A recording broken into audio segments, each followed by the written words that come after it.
Obviously signed him from Tampa, Florida, Plant High School. You know, Corey's area does a great job, obviously, getting a lot of back information on him.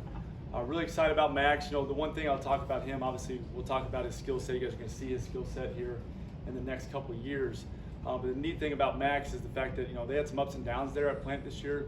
You know, lost their quarterback. Max's unique skill set. He's very athletic, vertical threat down the field. And so when that happened, you know, Max was always positive, and he was always talking about how every time I talked to him after a game, and we watched his tape like a lot of our coaches have talked about, you know, he always talked about, man, I got to do more to help out our young quarterback when he's in there. And ultimately, that's the type of guy you want to have in the tight end room. And that right there told me everything I need to know about Max and what he's made of. You know, he's a really positive kid. He's got a lot of energy about himself. Comes from a great home. You know, his dad Jeff and his mom Jen are awesome people. And the coach's point, like, it's difficult in this day and age now to get to go see guys with the change of the calendar. But now, I mean, shoot, Max was a guy that had come up 4 times, you know, up to this point, and came up with his mom once, his dad. You know, had the opportunity to watch him spring ball practice with Coach Bell, and watch him playing down there for Hank Brown, and just the way that they practiced. And, you know, he's playing on both sides of the ball down there in Tampa. It was hotter than heck, and he's not coming off the field. And you know, so you feel like you know exactly what type of kid he is coming to campus. He described himself as a big receiver. Seems like kind of how they use him a little bit. Is that the kind of tight end you were looking for in this class? Somebody you could put out wide and not be a small tackle, but be more of a big receiver?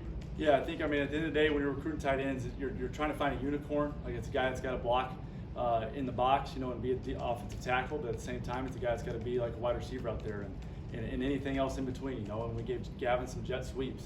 You know, so with Coach Bell's offense, like, we got to have a guy that's dynamic. He's a great athlete that can obviously project into putting on the weight and the size, and then also have that mean streak in him and want to eat some glass and do some dirty jobs. And so again, like, you find out all those things, whole picture on a kid throughout the course of 8 months, and you feel really confident what he's going to be. What do you like about him in terms of how he fits in this offense? He's really athletic. You know, I mean, he's got a great catch radius. He's got great ball skills. He's got really good feel in space, and that's something that you can't always coach with guys. And one of my favorite things about him is going down into practice and actually seeing him play D-end. And I go up to him after practice, kind of bust his balls a little bit about playing D-end. And he's like, man, coach, this was my first time ever doing it. And like, he actually looked kind of natural at things. So that tells you he's a good football player. And again, like, being a tight end, you're going to be in odd positions a lot of times in the run game. And so to be able to do that stuff and be able to feel that stuff on the fly, that's a huge indicator of what a guy's going to be able to do for you.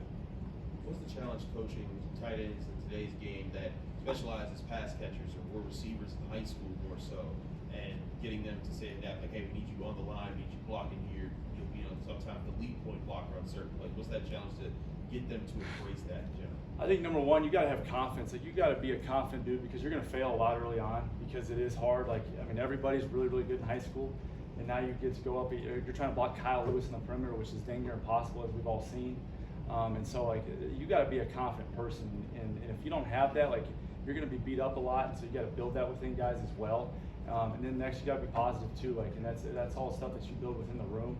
And I think we got a great room right now, and I think Max fits into that mold extremely well. Like, he got along with all the guys in his official visit, so that's an important thing right there, and that's ultimately what you're looking for.